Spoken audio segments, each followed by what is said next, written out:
Aishwarya Mahadev, the government says they are willing for a discussion in Parliament. It is the opposition led by the Congress that is running away.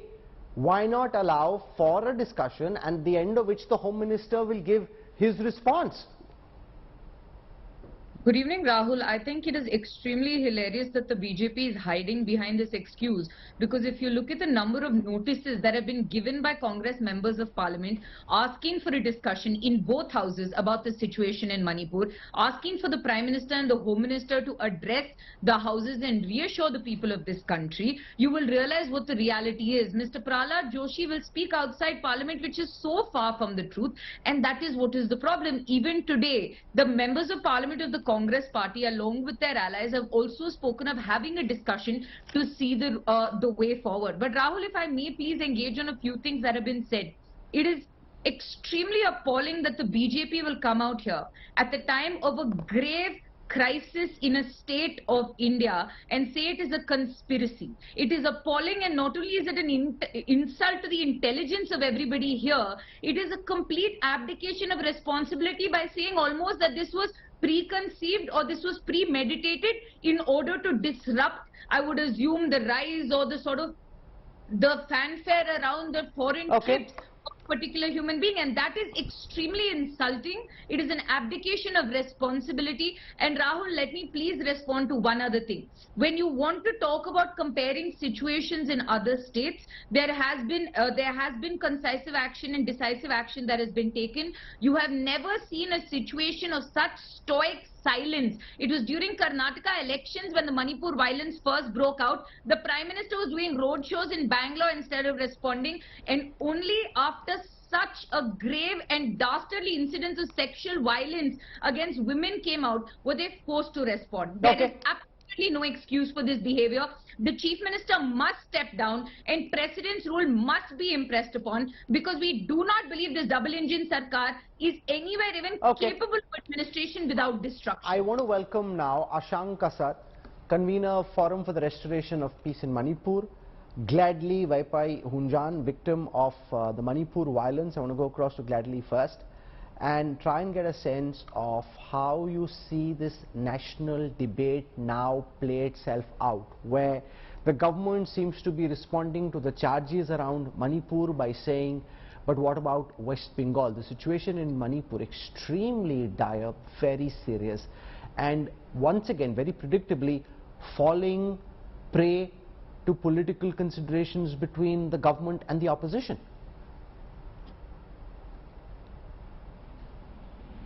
Gladly?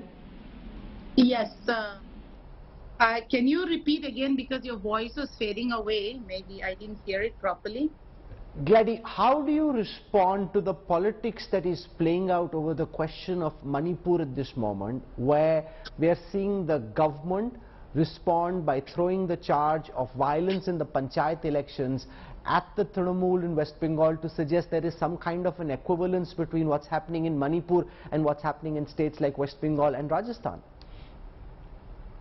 I would like to say that Manipur case is very, very different from the rest of the places that you just mentioned, because Manipur is a very pre-planned thing. We, the Kuki-Zo community, are facing a fight against the government now. It's very, very clear. Otherwise, our Chief Minister would have taken responsibility upon himself and say, hey, I have failed as a Chief Minister of the state. He should have stepped down.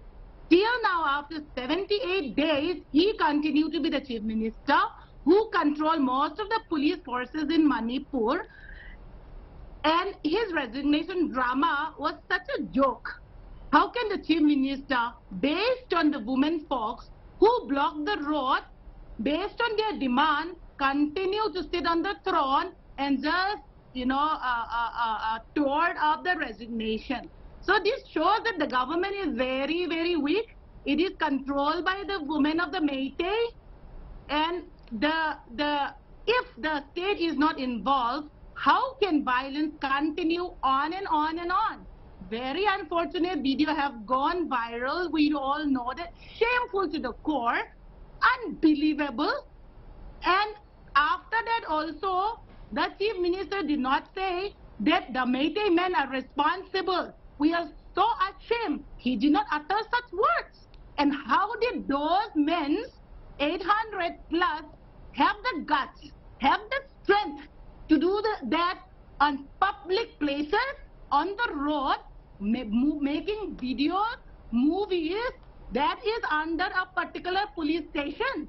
How come the police doesn't know all these things? The BJP's contention, Gladdy, is that the situation now is getting better, that this is a video from 2 months ago, and that the situation is slowly but steadily limping towards normalcy. No, I will not agree that.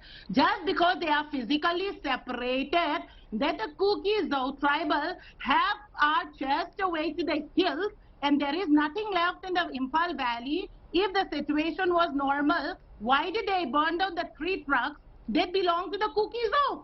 What is the mistake of those trucks? They could not find any human being except that mentally retarded Kukizou lady which they murdered. There's nothing left. So that doesn't mean that the situation has improved.